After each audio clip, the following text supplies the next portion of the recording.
Welcome, everyone. Let's jump right into today's explainer because we are looking at a massive, absolute paradigm shift happening right now in the world of self-driving cars. For the better part of a decade, we've kind of been stuck in this almost there phase, right? The industry has been chipping away at the problem using one very specific playbook. But recently, the script got completely flipped. We are officially moving away from rigid, hand-coded rules and moving toward machines that are literally learning to understand the physical world all on their own. It is a wildly fascinating evolution, and I am absolutely thrilled to unpack it with you today. Okay, let's dive into this. 300,000. Just take a second to really process that number. 300,000. That is the staggering amount of human-written lines of C++ code that Tesla recently just deleted from its self-driving system, completely scrapped. For years, engineers spent countless hours trying to brute force the act of driving by meticulously writing rules for literally every possible scenario. They essentially believed driving could be solved like a giant math equation. And now, all of that core logic that previously dictated exactly how the car should behave, decades of incredibly complex engineering, is just gone. It's been replaced by a completely different approach. This quote from Elon Musk actually sums up the sheer magnitude of this shift perfectly. He notes that in their new system, there is no line of code that explicitly tells the car, hey, there's a roundabout here.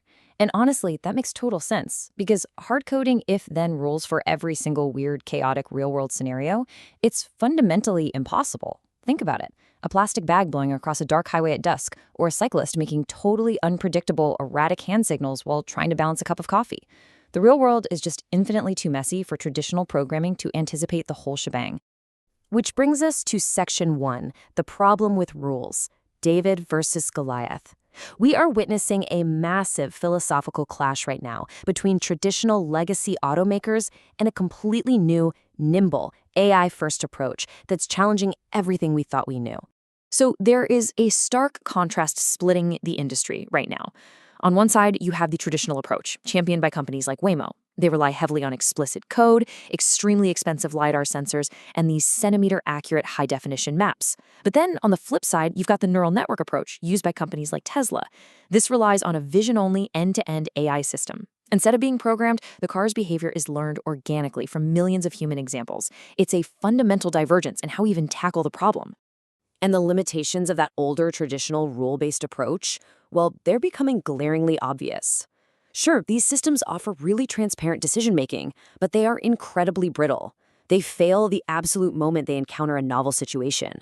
Imagine a construction zone where a traffic cone just happens to be sitting upside down on top of a stop sign. A rule-based system just doesn't know what to do because no engineer sat down and wrote a rule for that specific absurdity. It completely lacks natural emergent behavior, the ability to just figure out a new solution on the fly.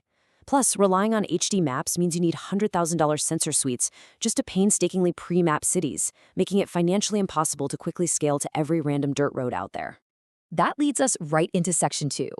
Enter the world model, giving cars imagination. This is the core academic concept straight out of recent research that's completely revolutionizing how vehicles process their environment.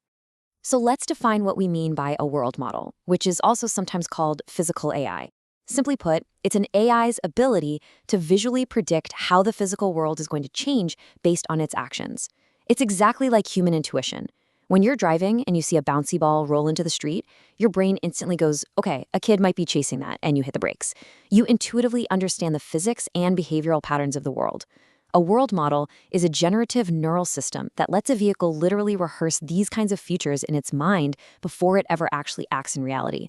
How crazy is that? Building on that incredible foundation, we have VLA, which stands for Vision, Language, Action.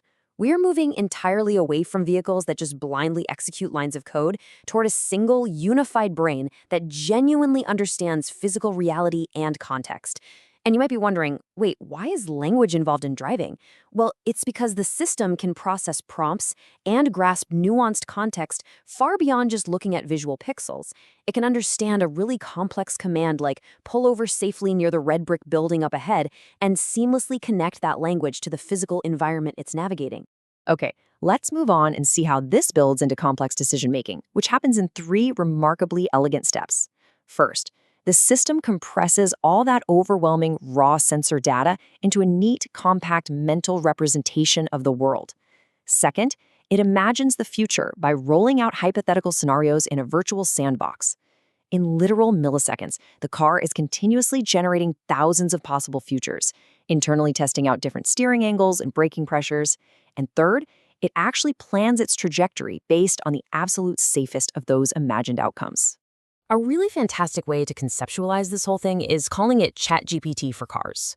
We all know that ChatGPT doesn't actually know facts like an encyclopedia, right? It just predicts the next best word based on massive patterns it's studied in text. Well, this vehicle AI works the exact same way.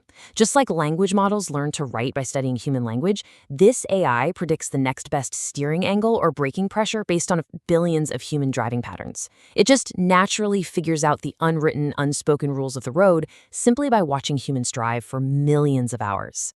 Let's jump to Section 3, Training in the Matrix, Simulating Edge Cases. Because the big question is, how do you train an AI for the really dangerous stuff, when rare edge case crashes just don't happen often enough in real life to provide good training data? And this brilliantly illustrates the sheer scale of what we are dealing with here. 1.5 petabytes. To put that massive number into perspective, 1.5 petabytes is the equivalent of watching high-definition movies continuously 24 hours a day for over 3 centuries. Tesla's pipeline processes this unbelievable amount of video using 48 different neural networks, and it takes 70,000 GPU hours for just a single cycle. The massive, unprecedented computing power required to train these models is truly mind-bending. But processing all that data is really only half the battle. The old way of doing virtual simulation was a major bottleneck. You had to rely on traditional graphics engines, where human engineers and 3D artists would literally take months to painstakingly manually build out 3D cities and scenes. If they wanted to simulate a rainstorm, somebody had to go in and code the raindrops. Today, we've entered the era of generative simulators. Here, the AI learns physics directly from video data and builds these massive, complex environments completely automatically in a fraction of the time. Now, what's really interesting about this is an insight from Sonia Fidler, NVIDIA's VP of AI research. With revolutionary projects like Alpa Dreams, developers are basically just learning simulation straight from data.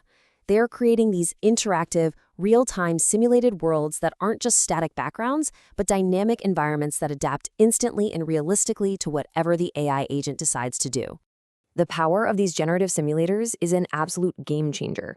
They can reconstruct fully interactive 3D scenes from simple 2D video recordings. They can whip up extreme weather on demand. And they allow for interactive what-if testing in 100% complete safety. And this matters directly to you.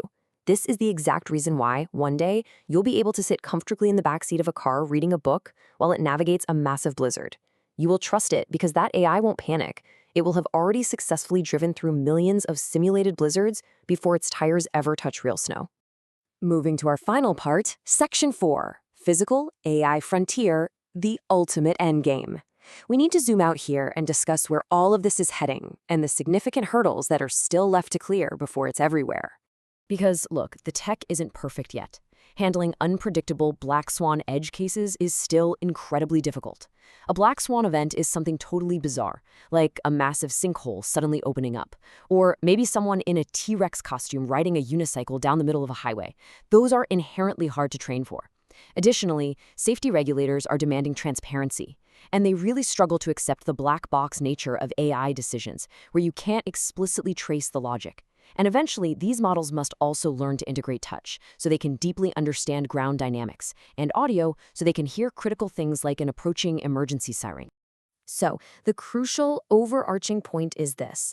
We are moving firmly into the era of Software 2.0. We are replacing rigid, explicit programming logic with learned behavior. Folks, this isn't just a standard software upgrade. It's a completely different relationship between humans and machines. We're shifting away from dictating every single meticulous instruction. Instead, we are simply teaching a system how to learn. It is a profound shift in how we build and interact with technology. Which leaves us with a truly fascinating question to ponder. When AI completely masters the physical rules of driving, what else is it going to drive? A car learning to navigate a busy city is really just step one. Soon, humanoid robots could learn incredibly complex tasks, like manufacturing, cooking, or even assisting in surgery, just by observing us. Take a second to let the gravity of that sink in. It is an incredibly exciting shift that will absolutely redefine our relationship with the physical world. Thank you all so much for joining me on this deep dive explainer today. I truly hope you found it useful, that it sparked some curiosity, and that you learned something new. Catch you next time.